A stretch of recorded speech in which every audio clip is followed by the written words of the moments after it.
What's up, guys? Pilot season continues at Wisecrack. So last month we piloted a show called The Film Tourist. It was on The Wolf of Wall Street. If you haven't seen that one yet, be sure to check it out. This is the second episode in that series. This one is on The Shining. Before we get to it, this video is sponsored by Mubi, a curated online cinema streaming exceptional films from around the globe. So you can get your 30-day free trial at mubi.com/wisecrack. And on with the show.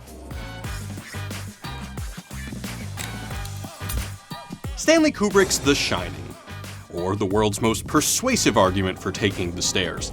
This movie scares the shit out of everyone. But why?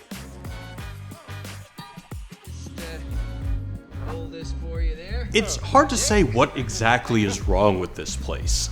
Is it haunted? Is it all in their heads? Is it possessed by the devil? Tony? Something about an Indian burial ground? Located on an Indian burial ground. Whereas a lot of traditional horror gives us an easy-to-understand reason to shit our pants, The Shining deliberately avoids an easily describable premise. And this is part of what makes it so damn horrifying. It deprives us of logical explanation. Kubrick accomplishes this in a variety of ways, but I'm here at the Overlook Hotel to talk about one of the most surprisingly simple: perspective.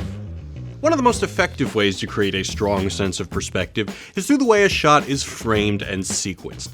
See, a shot can be objective, subjective, or fall somewhere in between. Purely objective shots show us a scene as it is, a God's eye point of view, as if we're eavesdropping or watching a play. Subjective angles directly insert us into the action, showing the view from, just beside, or behind a character. Purely subjective shots take us directly into the eyes of a character, usually by showing their face first, followed by their visual perspective or emotional experience. It can also invite us to question what we're seeing, like an unreliable narrator in literature. In this scene, we see a shot of Danny's face, then a cut to the girls, then Danny's face again. With this simple sequence of shots, we're being shown the events through Danny's mind. Let's see how Kubrick takes this basic principle of perspective to create an indescribable supernatural feeling. Consider the famous scene of Danny riding his tricycle through the hotel's winding corridors. Alright, Danny, give me some skin. Alright.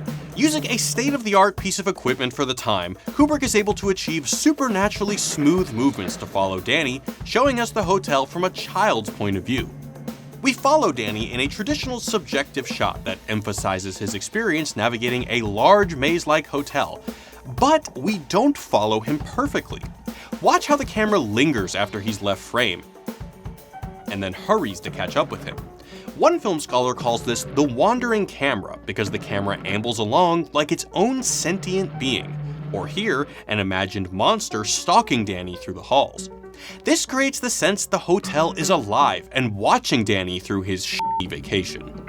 When the twins show up, we move more intimately into a subjective sequence of Danny's POV, flashing between his bloody visions. Danny covers his eyes, looks again, and now they're gone. So perhaps the girls are just in his head? By starting with Danny's point of view as we follow him, but then shifting to a possible camera monster's point of view, and then back to Danny's maybe unreliable own vision, the film undermines our ability to interpret the events in front of us. Whose point of view is this? Danny's, the hotel, some demon? Now let's consider Jack. Is all this creepy stuff in his head too? Did someone just spike the water with LSD in this otherwise normal hotel? Take this scene in the apparently empty gold ballroom. In this scene, we go from a close-up of Jack as he seemingly addresses an invisible being to the reveal shot of Lloyd. This subjective sequencing of shots could suggest that Jack is hallucinating. And just when we're sure that this is all a subjective delusion, Kubrick moves the camera backward over his shoulder, taking the shot from his direct point of view to a more objective one. From there, Kubrick gives the scene an objective reality by showing both characters in a shot together.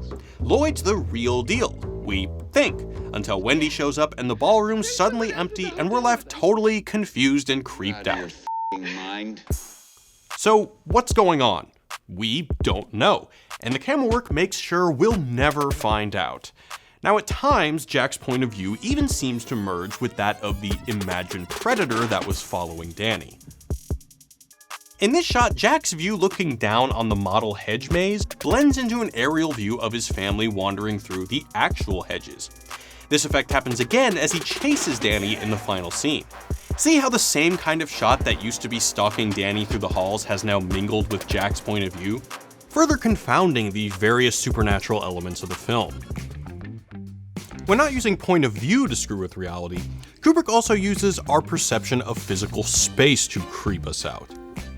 How do you make a huge, otherwise normal hotel and present it as a claustrophobic nightmare? Kubrick is famous for what is called one-point perspective, which adds to the cramped feel. With one-point perspective, near-perfect symmetry draws the audience's eye to the one vanishing point at the center of the frame, giving the sensation that we're being drawn into the shot, which is further enhanced by the tracking shot inward. It feels uneasy, like the walls are collapsing inwards. That's why even though the Overlook Hotel seems like a spacious setting, we feel increasingly cramped as the movie goes on. Almost like claustrophobic reaction, which can occur when people are shut in together over long periods of time. By juxtaposing large spaces with much smaller ones, Kubrick is able to get the viewer to feel really claustrophobic. This starts with the opening shot of the mountain, which cuts to the shot of the family, clown car style.